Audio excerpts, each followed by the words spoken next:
सहनाववतु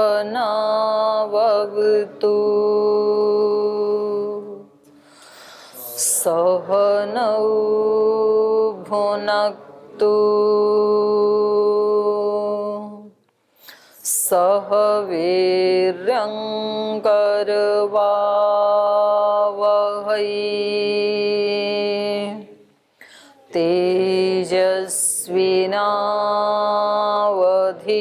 तेजस्विनावधीतमस्तु मा विद्विषावहै। ॐ व्रतानां व्रतपति व्रतं चरिष्यामि चकेयं तन्मे राध्यताम्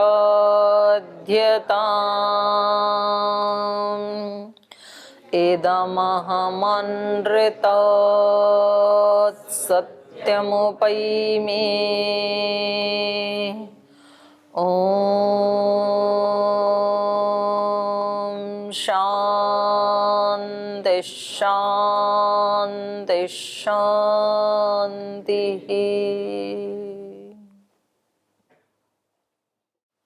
रामायण में अयोध्या कांड के चतुर्दश सर्ग में हम पढ़ रहे थे कि कैकेयी और महाराजा दशरथ के वार्तालाप करते हुए जैसे ही रात्रि बीती, प्रभात काल हुआ, तो महर्षि वशिष्ठ उनको ढूंढते हुए अंतःपुर में आ जाते हैं और वहाँ वो आर्य सुमंत्र को गेट पर खड़ा हुआ देखते हैं और उनको बताते हैं कि आप महाराज को निर्देशित करें कि मैं आ गया हूँ द्वार के ऊपर।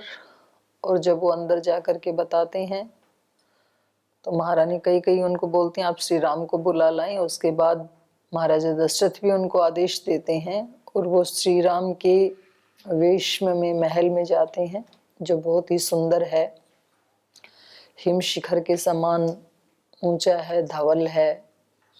ऐसे उस श्री राम के महल में जाकर के वो देखते हैं बहुत सारे लोग वहां पर खड़े हुए हैं बाहर, कुछ उपहार अपने हाथ में लेकर के श्री राम को देने के लिए, कुछ वैसे उनका अभिवादन करने के लिए हाथ जोड़ के खड़े हुए हैं कि अभी श्री राम बाहर आएंगे और हम अपना उनको प्रणाम निवेदित करेंगे या अपना उपहार उनके चरणों में निवेदित करेंगे। तो उस भीड़ में से स्थान बना करके वो अंतःपुर में जहाँ श्री राम हैं वहाँ पहुँच जाते हैं आर्य सुमंत्र। तो इस प्रसंग में आपका कोई प्रश्न है तो आप पूछ सकते हैं, इसके बाद आगे चलेंगे। ओम दीदी प्रणाम। दीदी साधु किसे कहते हैं? साधु साधु को ही कहते हैं। अच्छा, साधु बनने के लिए क्या क्या उपाय करना पड़ेगा? अष्टांग योग का पालन। अष्टांग जैसे यम, नियम, आसन, प्राणायाम, प्रत्याहार, धारणा, ध्यान, यही हो ना अष्टांग योग? साथ ही हुए तो समाधि। यम में क्या क्या? आप ही बताओ, आपको कितने दिन हो गए यहाँ आए? 1 साल से ऊपर हो गया, तो 1.5 क्या साल होने वाला है। तो 1.5 साल में आपको ये भी पता नहीं लगा यम क्या होते हैं? आप ही बताओ क्या होते हैं? दीदी आपके मुंह से सुनना चाहते हैं। कौन बताएगा भाई, बताओ। बता दिया उन्होंने, आगे पूछ। तो मेरी कक्षा में प्रश्न वो होने चाहिए जो मौलिक प्रश्न होते हैं। ये इधर उधर से जैसे वो पत्रकार इंटरव्यू लेते हैं उस टाइप के प्रश्न इस कक्षा के लिए नहीं है। ये कक्षा सत्संग की कक्षा है। तो आज तक आपको हजारों बार तो अष्टांग योग के बारे में बताया जा चुका है, इतने विस्तार से बताया जा चुका है। उससे पहले भी आप योग प्रशिक्षक रहे हैं, उसमें भी वर्षों उसकी ट्रेनिंग दी जा चुकी है। तो ये कोई प्रश्न बनता नहीं है आपके मुख से।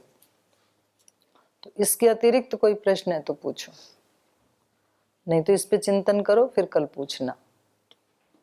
चलो भाई आगे चलो। और ऐसे टाइम वेस्ट कोई भी नहीं करे कक्षा में।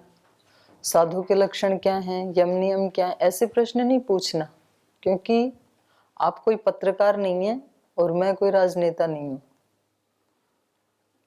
आपको वो प्रश्न पूछने हैं जो यहाँ शास्त्र में बताया जा रहा है, चाहे रामायण है, दर्शन है, उपनिषद है, गीता है, और उसको आपने जीने का प्रयास किया, उसमें कहाँ दिक्कत आ रही है या वो आपकी समझ में नहीं आया, तो ऐसे प्रश्नों पे हम चर्चा करेंगे तो आपको भी लाभ होगा, आपके प्रश्न सुनने वाले को भी लाभ होगा। तो ये केवल मतलब टाइम पास करने के लिए प्रश्न नहीं होना चाहिए कोई भी। जी पूछिए। ओम दीदी जी, आदेश और कर्तव्य में क्या अंतर है? और इनको आदेश, जैसे आदेश दिया गया, अगर कर्तव्य के अनुकूल ना हो तो इंसान को क्या करना चाहिए उस वक्त? अच्छा, मतलब जैसे उन्होंने, माता जी ने आदेश दे दिया कि वन में जाओ, और इनका कर्तव्य है आदेश का पालन करना, तो दोनों ठीक ही हो गए फिर। तो जो भी आदेश दिया गया उसका पालन करना यही कर्तव्य है। जैसे आपको घर जाना था अपने भैया की शादी में, और मैंने आपको आदेश दिया कि नहीं जाना, और आपने कहा कि ठीक है नहीं जाना है तो नहीं जाएंगे, तो मेरा काम है आदेश देना, आपका काम है मेरे आदेश का पालन करना। आपने कर लिया तो आप तो बहुत अच्छे ब्रह्मचारी हो। कर्तव्य तो, लेकिन दीदी जी इसमें कुछ और कहता है ना। कर्तव्य कहता है कि गुरुकुल में रहते समय जो आचार्य कहे उसका 100% पालन करना, ये है कर्तव्य।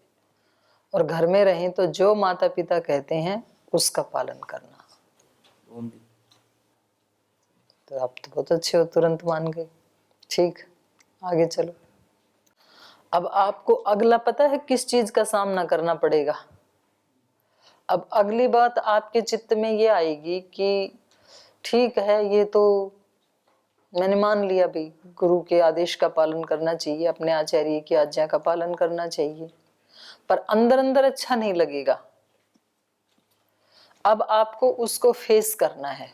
ये केवल आपकी बात नहीं है, ये हम सब की बात है, क्योंकि कभी ना कभी इस सिचुएशन में हम सभी आते हैं। जहां आज आप खड़े हैं वहां कभी कभी मैं खड़ी होती हूँ। जो मेरे को पसंद नहीं आता है और महाराज जी कहते हैं ऐसे नहीं ऐसे करना है, तो हम मान तो लेते हैं, क्योंकि हमें बाहर से क्या दिखाना है, हम आज्ञा पालक हैं। आचार्य जी कहते हैं ऐसे नहीं ऐसे करना है, और हमें अंदर से ये लग रहा होता है कि नहीं, जो मैं सोच रहा था वही ठीक था, वो ये समझ नहीं पा रहे हैं मेरी बात को।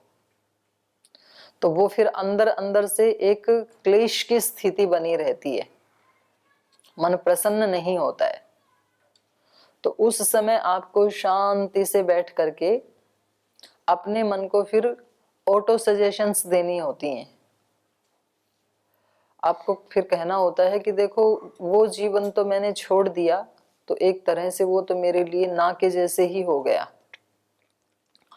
और इसमें ये सारे मन के ही ख्वाब हैं, इसमें कोई फर्क नहीं पड़ता है। मैं वहां जाऊं तो कोई फर्क नहीं पड़ेगा, ना जाऊं तो भी कोई फर्क नहीं पड़ेगा, लेकिन यदि मैं अपने मनमानी की जगह गुरु आज्ञा का पालन करता हूं, और वो भी श्रद्धा पूर्वक, तो मेरा आध्यात्मिक विकास हो जाएगा।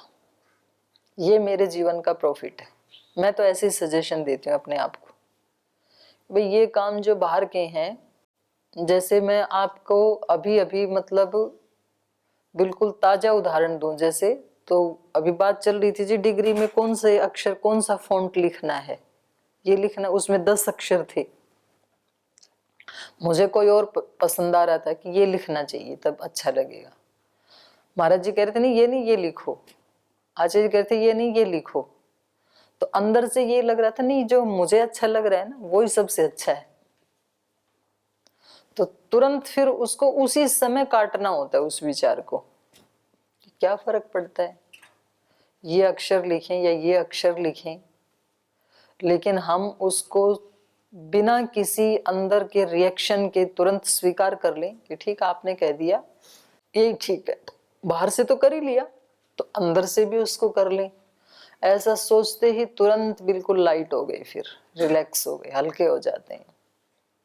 और यदि हम अंदर उसको पकड़ के रखते हैं कि नहीं मेरे वाला ही ठीक था, तो फिर अंदर एक भीड़ हो जाती है ऐसे ऐसे विचारों की, जो अंदर से हमें ये लगता है कि हम ही ठीक थे,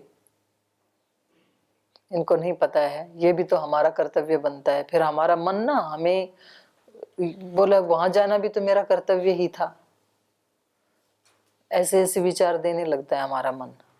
तो बोले नहीं, मुझे तो पता नहीं है ना, मैंने अपने आप को जिनके चरणों में समर्पित किया है, गुरुजनों के, आचार्यों के, अब उनको पता है कि मेरे जीवन का हित किसमें है, और मैं उनके ऊपर विश्वास करता हूं और श्रद्धा करता हूं, इसलिए मैं यहाँ रह रहा हूं इस जीवन में।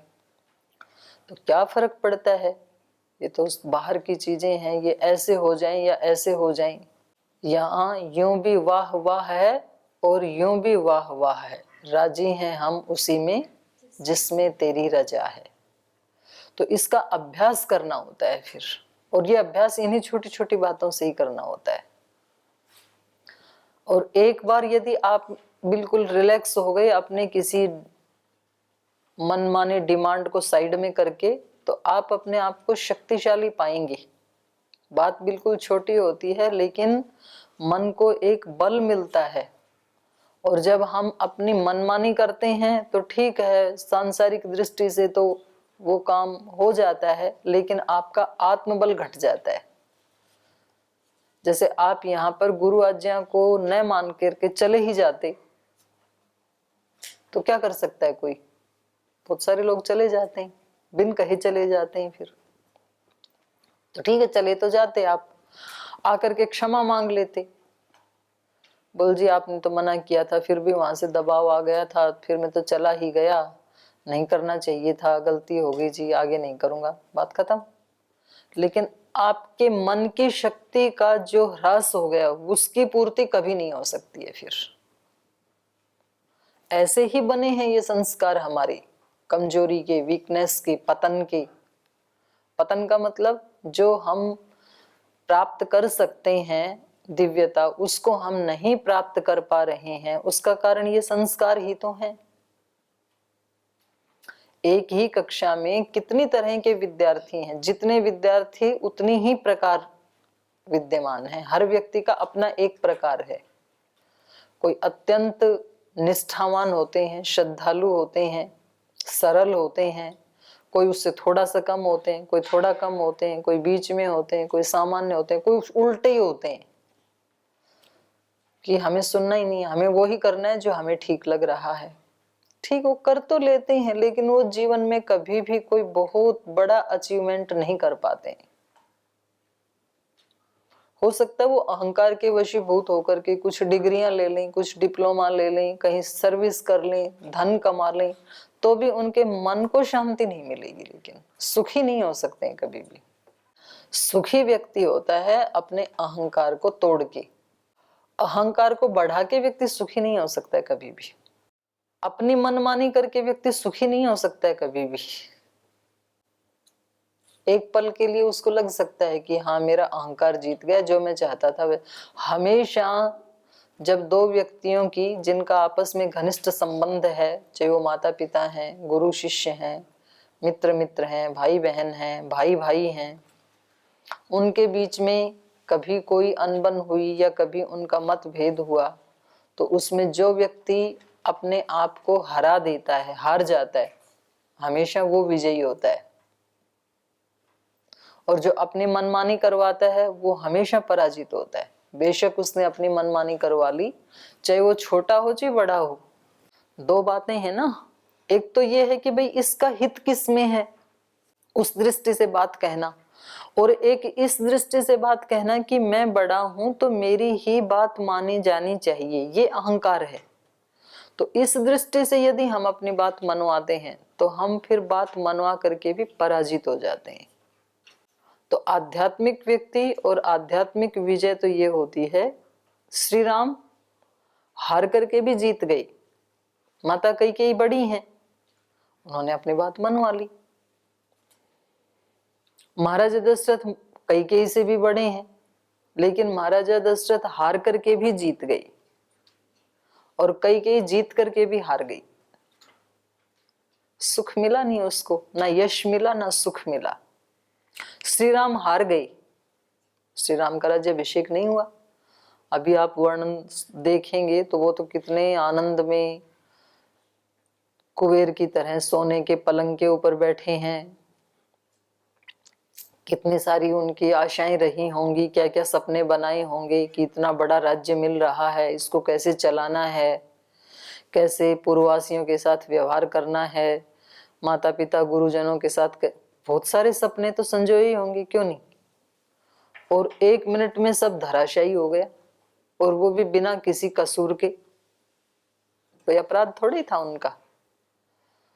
तो उस समय वो चाहते तो वो युद्ध भी कर सकते थे माता के साथ, और निश्चित रूप से वो विजयी होते। सारी प्रजा उनके साथ थी, सब गुरुजन उनके साथ थे। कई की बात अत्यंत नाजायज थी तो कोई भी उसका पक्ष लेने वाला नहीं था, लेकिन श्री राम विजयी होकर के भी हार जाते, उनका ओछापन दिखाई देता। फिर वो श्री राम पूज्य नहीं बन पाते। एक राजा तो बन जाते, ठीक है, राज्य भोग लेते जब तक उनका जीवन था, लेकिन वो आज्ञा पालन करके यद्यपि सांसारिक दृष्टि से तो पराजित हो गई, लेकिन पराजित होकर के भी आध्यात्मिक दृष्टि से वो विजयी हो गए। तो अपने मन की शक्तियां बढ़ती हैं जब हम अपनी मनमाने अहंकार को तोड़ के, और जिसके हम सुपुर्द हैं, जिसके संरक्षण में हैं, उनकी बातें जब हम मानते हैं तो एक तो अंदर से बहुत हल्के रहते हैं। तो उस व्यक्ति की तो कृपा मिलती ही मिलती है, माता पिता या गुरुओं की, तो ऊपर से भगवान के ब्लेसिंग्स भी उसी आत्मा को मिलते हैं। और कोई प्रश्न? चलें आगे चलें, चलिए। सतदन्तःपुरं द्वारं समतीत्य जनाकुलं प्रविविक्तां ततः कक्षाम् आससाद पुराणवेत् प्रतिवेदितमाज्ञाय सूतम् अभ्यन्तरं पितुः तत्रैवानयामास राघव प्रियकाम्यया तं वैश्रवण शङ्काशम् उपविष्टं स्वलङ्कृतं ददर्श सूतः पर्यङ्की सौवर्णे सोत्तरच्छदे तं तपन्तम् इवादित्यम् उपपन्नं स्वतेजसा ववन्दे वरदं वन्दी विनयज्ञो विनीतवत्। स तद अंतःपुर द्वारम समतीत्य, तो अंतःपुर के द्वार को समअतीत्य लांघ करके, समअतीत्य जनाकुलम, जनाकुलम माने जनों का समूह, लोगों की जो भीड़ थी उसको समअतीत्य, उनको लांघ करके अंतःपुर द्वारम प्रविविक्ताम, अंतःपुर के द्वार पर जो लोगों की भीड़ लगी हुई थी उसको समअतीत्य लांघ करके ततः प्रविविक्ताम कक्षाम आससाद स पुराणवित, वो पुराणवित, पुराणवित माने पुराण को जानने वाला, पुराण मतलब जो सबसे पुराना ज्ञान है उसको पुराण कहते हैं। तो जो बहुत ज्ञानी है, आर्य सुमंत्र, परंपरा से ही जिनको ज्ञान की दीक्षा मिली है, ऐसे आर्य सुमंत्र कक्षाम आससादह, अंतःपुर द्वारम, जहां श्री राम बैठे हुए थे उस द्वार पर पहुंच गए। भीड़ वाले द्वार को लांघ करके श्री राम जिसमें बैठे थे उस कक्ष पर पहुंच गए। वो प्रतिवेदितमाज्ञाय सूतम अभ्यंतरम पितुः तत्रैव आनयामास राघव प्रियकाम्यया। प्रतिवेदितम आज्ञाय, और द्वारपालों ने फिर उनको प्रतिवेदन किया। प्रतिवेदन मतलब रिपोर्टिंग, अंग्रेजी में बोलते हैं ना, प्रतिवेदन प्रस्तुत करें। तो प्रतिवेदित शब्द जो है मूलतः संस्कृत का है। प्रतिवेदितम, द्वारपालों ने अंदर जाके बताया कि आर्य सुमंत्र आए हैं, प्रतिवेदन दिया, रिपोर्टिंग की श्री राम को, और उनकी आज्ञा से, प्रतिवेदितम आज्ञाय, उन्होंने समाचार दिया, राम ने कहा उनको अंदर ही बुला लो, तो उनकी आज्ञा से सूतम अभ्यंतरम पितुः, पितुः पिता के, सूतम पर्सनल सेक्रेटरी को, पिता के जो सारथी हैं, सूत का मतलब सारथी भी होता है, और सूत का मतलब एक जाति विशेष में भी बोलते हैं, हैं? तो यहाँ पर पितुः सूतम, पिता के सारथी को, अभ्यंतरम तत्रैव आनयामास, उन्होंने अंदर ही बुला लिया, क्योंकि पिताजी के सारथी हैं तो इनके भी सम्माननीय हैं, तो उनको सम्मान देने के लिए खुद नहीं आए बाहर वेटिंग रूम में, बल्कि जहां बैठे थे वहीं उनको अंदर बुला लिया। तत्रैव आनयामास, आनयन आमास, वहीं आने के लिए राघव ने उनको बुला लिया, प्रिय काम्यया, ताकि उनको अच्छा लगे। तो भले ही जो बड़े व्यक्ति हैं आयु में या बुद्धि में, संस्कारों में, कुछ लोग होते हैं ना ऐसे हमारे घर परिवार में या हमारे आसपास संस्थान में, जैसे मानो आप यहाँ ब्रह्मचारी हैं, सन्यासी हैं, और हो सकता है कोई सफाई करने वाला व्यक्ति आयु में बहुत बड़ा हो आपसे, और वह व्यवहार में भी वो बहुत व्यवहारशील हो, तो उस व्यक्ति के साथ कैसा व्यवहार करना चाहिए?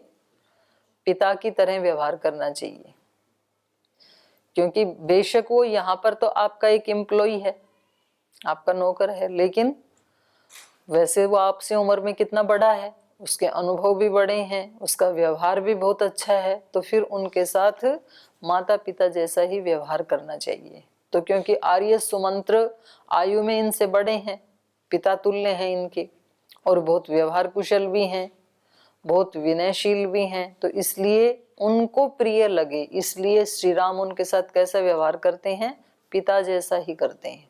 पिता के सारथी को भी पिता के समान ही मानते हैं, यद्यपि ये इनका नौकर है। तो उनको अच्छा लगे इसलिए उनको अंदर ही बुला लिया। तो दो चीजें होती हैं, एक होता है लोक व्यवहार, एक होती है भावना। तो भावना तो हमेशा ही सबके प्रति आत्मीयता की ही रखनी चाहिए। आत्मीयता मतलब मैं एक आत्मा हूं, ये भी एक आत्मा है, चाहे वो सारथी है, चाहे वो झाड़ू पोछा करने वाला है, चाहे बर्तन आदि साफ करने वाला, कोई भी व्यक्ति गार्डनिंग करने वाला है तो एक आत्मा ना। आप भी एक आत्मा है, वो भी एक आत्मा है।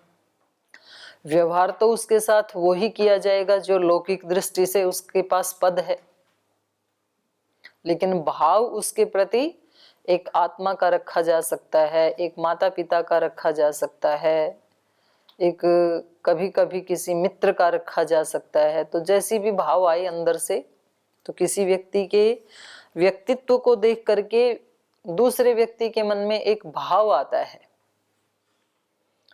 किसी को देख करके पिता का भाव आता है, किसी को देख करके अपने गुरु का भाव आता है, किसी को देख करके अपनी माँ का भाव आता है, बहन का भाव आता है। तो इस तरह से जैसा भाव आए वैसा उसके साथ व्यवहार करना चाहिए। तो इन्होंने सुमंत्र को, यद्यपि वो पिता के सारथी हैं, तो उनको अंदर ही बुला लिया, प्रिय काम्यया, ताकि उनको अच्छा लगे। तम वैश्रवण संकाशम, वैश्रवण मतलब कुबेर, तम वैश्रवण संकाशम उपविष्टम स्वलंकृतम ददर्श सूतः। सूतः सारथी ने, आर्य सुमंत्र ने, तम उस श्री राम को, जो कैसे हैं?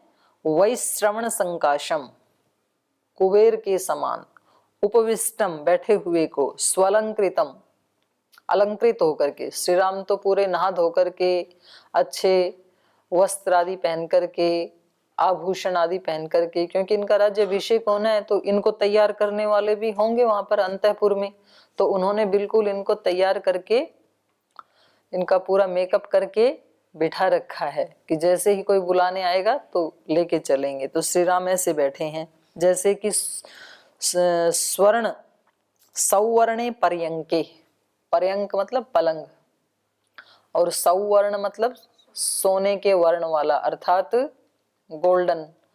तो सोने का ही पलंग था। सौत्तर छदे, उत्तरीय जो ढकने वाला है, वो अपना उत्तरीय पहने हुए, उसके ऊपर कोई चद्दर आदि सुंदर उन्होंने पहनी होगी। तो ऐसे सोने के सिंहासन पर श्री राम बैठे हुए थे अलंकृत होकर के। तो वहां पर बैठे हुए इनको ऐसे लग रहे थे जैसे कुबेर अपने सोने के सिंहासन पर बैठा हो, तो ऐसे श्री राम को सूतः ददर्शः, आर्य सुमंत्र ने उनको देखा। और जब मन में प्रसन्नता होती है तो बाहर सृष्टि वैसे भी सुंदर दिखाई देती है। तो क्योंकि आर्य सुमंत्र बहुत प्रसन्न है, तो इसलिए इनको श्री राम कैसे दिखाई दे रहे हैं? वैसे तो श्री राम हैं ही सुंदर, पर जितने सुंदर हैं उससे भी ज्यादा सुंदर दिखाई इसलिए दे रहे हैं क्योंकि इनका मन प्रसन्न है। जब अपना मन दुखी होता है तो बाहर सुंदर सृष्टि होते हुए भी वो हमें सुंदर नहीं लगती है। जैसे कि इनके पिता को चंद्रमा से युक्त रात्रि भी आनंदित नहीं कर पा रही थी, जो सबको आनंद देती है, क्योंकि उनका अपना चित्त शांत नहीं है, सुखी नहीं है। तो जैसी दृष्टि वैसी सृष्टि जो कहा जाता है, उसका अभिप्राय यही है कि जो हमारे चित्त में भाव होते हैं वो ही हमें बाहर सृष्टि में दिखाई देता है। यदि हमारे अंदर भगवत्ता, आध्यात्मिकता, सात्विकता बहुत प्रबल है तो हमें इस सारी सृष्टि में फिर वो ब्रह्म ही ब्रह्म दिखाई देगा। और हमारे अंदर यदि अल्पज्यता है, अज्ञान है, अविद्या है, अंधकार है, कामनाएं हैं, वासनाएं हैं, तो हमें ये सारी सृष्टि फिर वैसी दिखाई देती है। तो इसलिए इनको श्री राम बहुत सुंदर दिखाई दे रहे हैं। इनको लगा कि जैसे कुबेर अपने स्वर्णिम सिंहासन के ऊपर बैठे हों। तन तपंतम इव आदित्यम उपपन्नम स्वतेजसा, इसलिए इनको कैसे लग रहे हैं श्री राम? तपते हुए सूर्य के समान। तपंतम इव आदित्यम, सूर्य कब तपता है सबसे ज्यादा? दोपहर में तपता है सबसे ज्यादा, सुबह शाम तो थोड़ा शीतल होता है।